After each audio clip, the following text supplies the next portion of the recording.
Machiavelli in this Illuminati, all through your body. The blows like a 12-gauge shot. Feel me? And God said He should send His one begotten Son to lead the wild into the ways. Follow me. Yo les postos, c'est Sacha, bienvenue dans cette nouvelle vidéo Mercato. Avant de parler du Mercato, on va revenir encore sur un ancien joueur ou un joueur qui parle encore du retour de Neymar au FC Barcelone. Après Unai Emery il y a 2 jours et Antoine Griezmann hier, c'est Andrés Iniesta qui milite pour le retour de Neymar. Légende du FC Barcelone, Andrés Iniesta, 35 ans, a été amené à s'exprimer sur l'actualité du club Blaugrana au cours d'un événement organisé par son équipementier. Et évidemment, le milieu de terrain du Vissel Kobe n'a pu échapper aux questions sur le feuilleton Neymar. Il cite « Neymar est l'un des meilleurs attaquants du monde. Il serait une super recrue pour le Barça », a lancé l'ancien international espagnol, 131 sélections et 13 réalisations avec la Roja, avant d'ajouter « Savoir si c'est nécessaire ou compatible, c'est autre chose ». Donc voilà, comme d'habitude, quand c'est pas Iniesta, c'est Griezmann, quand c'est pas Griezmann, c'est Unai Emery. Voilà, ils veulent tous le retour du Ney au Barça, mais le Ney pour l'instant fait le bonheur du Paris Saint-Germain. Désolé pour Andrés Iniesta, pour Griezmann et pour tous les anciens joueurs et surtout pour les Catalanes, parce que Neymar mange du thon à la catalane à Paris. On passe cette fois aux choses sérieuses et au dossier Paqueta. Leonardo le veut absolument à Paris et a lancé les grandes manœuvres. Attiré par Leonardo au Milan AC, Lucas Paqueta plaît toujours au directeur sportif du PSG. De nouveaux échanges ont eu lieu cette semaine entre lui et l'agent du joueur. À en croire Thomas Tuchel, les mouvements seront rares pendant la mercato hivernale du Paris Saint-Germain.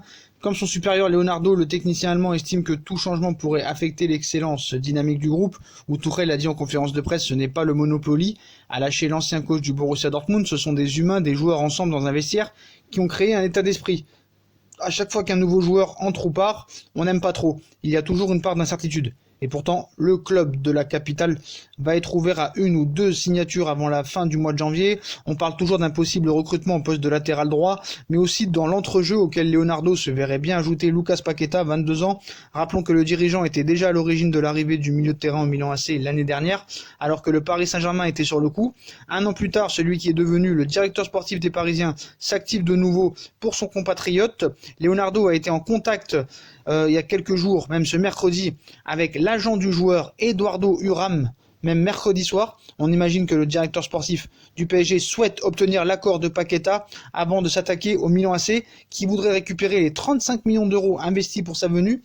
Donc ce qu'il faut savoir, c'est que le Milan voulait 40 millions d'euros, à un moment 35, mais serait prêt à baisser le prix à 30 millions d'euros. Problème, c'est que Leonardo ne voudrait pas mettre plus de 20 millions d'euros pour Lucas Paqueta. Et je suis tout à fait d'accord avec Leonardo, 20 millions pour un joueur qui ne joue pas et qui en plus n'est pas très bon quand il rentre, voilà, c'est tout à fait suffisant. Voilà, 40 millions, on va pas mettre 40 millions d'euros sur un joueur qui ne joue jamais et puis en plus qui n'est pas très performant et qui n'a rien prouvé encore au haut niveau et qui joue au Milan AC. Donc voilà les postos. Donc Leonardo serait prêt à parler à partir de 20 millions d'euros.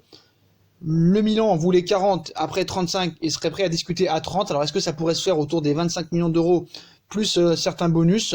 Voilà, ça va être une affaire qui va vraiment être le feuilleton de l'hiver. Affaire à suivre pour le dossier Lucas Paqueta qui est en bonne voie.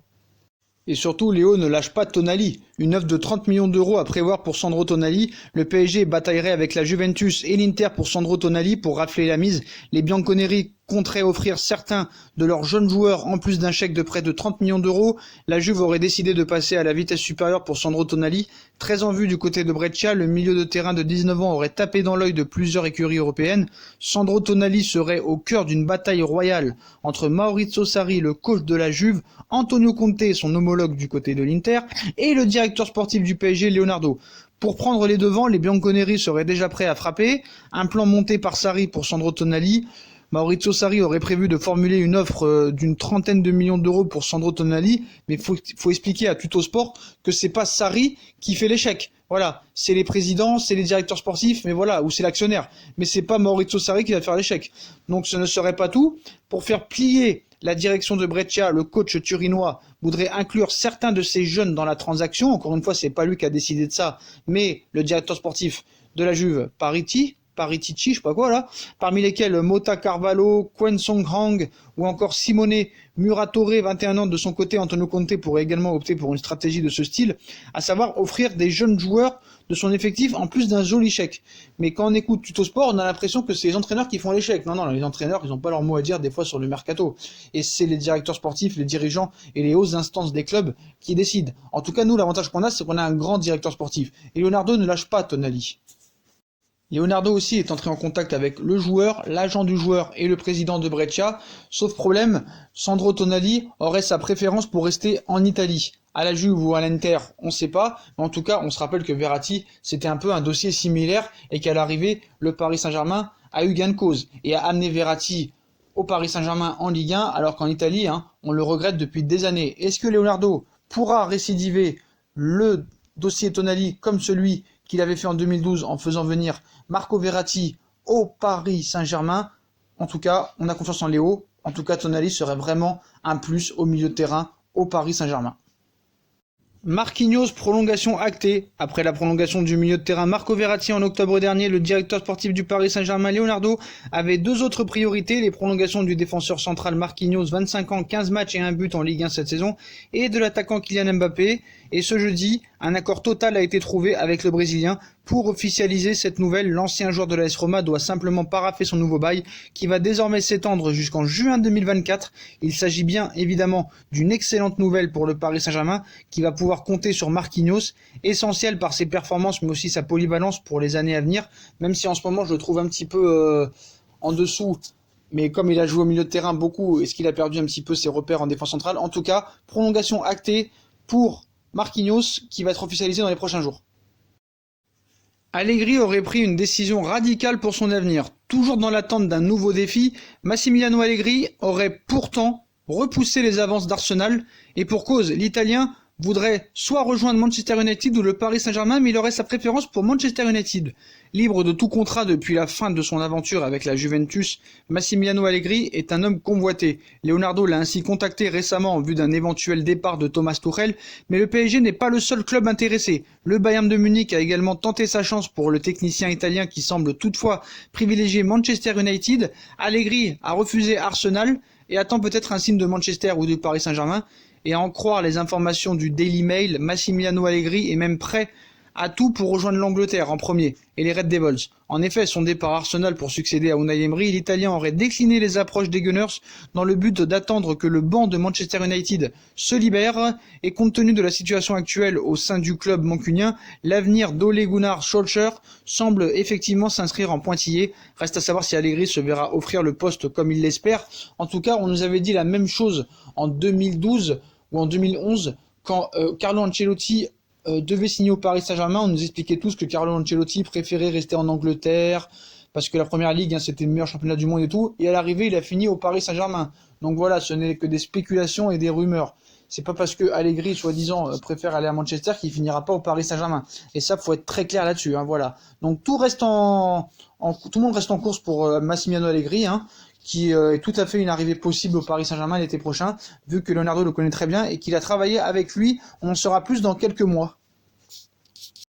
20 millions d'euros pour Christian Eriksen, un véritable cadeau pour le PSG. Comme on vous l'a dit, Lucas Paqueta semble se rapprocher doucement du PSG. Le champion de France pourrait bien se tourner vers un tout autre milieu offensif. Le joueur des Spurs, Christian Eriksen, a toute la bonne affaire de l'hiver. Même depuis l'arrivée de José Mourinho sur le banc, la situation de Christian Eriksen reste au point mort à Tottenham. Le meneur de jeu danois de 26 ans refuse catégoriquement de prolonger avec le club londonien alors que son contrat arrive à son terme cet été. Les dirigeants des Spurs doivent donc trancher entre deux options.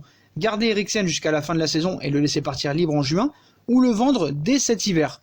Le club pencherait plus pour la seconde, contre un chèque situé entre 20 et 25 millions d'euros. Une véritable aubaine pour le PSG qui s'est montré très intéressé par le profil du joueur l'été dernier, alors que Tottenham en attendait pas moins de 80 millions d'euros l'été dernier. Reste donc à savoir si Leonardo va bel et bien s'engouffrer dans la brèche pour renforcer un secteur offensif du PSG déjà bien fourni, mais avec Eriksen c'est clair et net. Soit un club prend le risque d'attendre cet été et de jouer avec la concurrence, c'est-à-dire le Barça, le Real, Manchester United, Paris, l'Inter et bien d'autres, ou peut-être mettre directement 20 millions d'euros et avoir l'assurance de l'avoir dès cet hiver.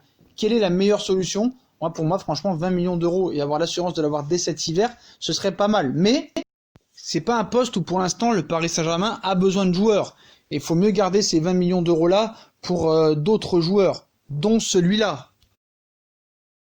Et oui, tout le monde pensait que c'était terminé, mais Paris aurait les cartes en main pour l'arrivée d'Emre Can.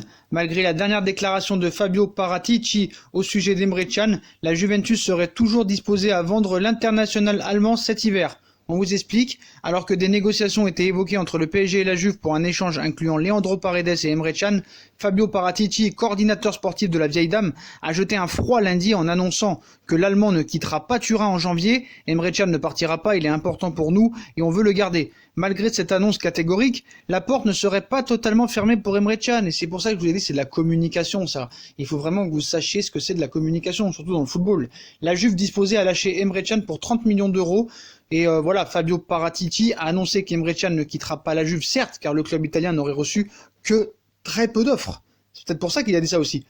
Très peu d'offres concrètes pour le joueur de 25 ans. Néanmoins, on assure que la donne pourrait changer dans les prochains jours, puisqu'une proposition de 30 millions d'euros suffirait à la Juve pour acter le départ d'Emre Can en janvier. Leonardo sait donc ce qu'il lui reste à faire, et moi je pense que c'est mieux d'utiliser cet argent-là prévu pour Eriksen pour le mettre sur Emre Can. Même plus pour le mettre sur Emre Can que Paqueta, par exemple. Voilà. Je pense que Paris doit prendre Emre Can. Il faut de la taille au milieu de terrain, et c'est un joueur qui peut nous apporter en tant que sentinelle, même si ce n'en est pas une réelle. Voilà. À l'arrivée, qui est sentinelle? Kanté est sentinelle, mais il joue numéro 8. Gay est sentinelle, mais il joue numéro 8. Vous voyez ce que je veux dire? Donc, il faut tout mettre sur Emre Can pour moi, pour qu'il vienne au Paris Saint-Germain. C'est la priorité. Voilà les potos, voilà pour cette vidéo mercato. Dites-moi en commentaire ce que vous en avez pensé de toutes ces infos mercato. Emre Can, Tonali, Lucas Paqueta, les propos d'Iniesta sur Neymar, le futur choix et club de Massimiliano Allegri. Dites-moi en commentaire ce que vous pensez de toutes ces informations. Puis comme d'habitude, on nous suit sur nos différents réseaux sociaux, Instagram, Facebook, Snapchat, Twitter, ainsi que sur YouTube si vous voulez faire évoluer la chaîne en regardant les pubs gratuitement. N'oubliez pas de liker, partager, commenter. Activez la petite cloche pour recevoir les notifications. Voilà les postos, je vous souhaite une très bonne vidéo à tous et à très vite pour une nouvelle vidéo les postos. Tchuss.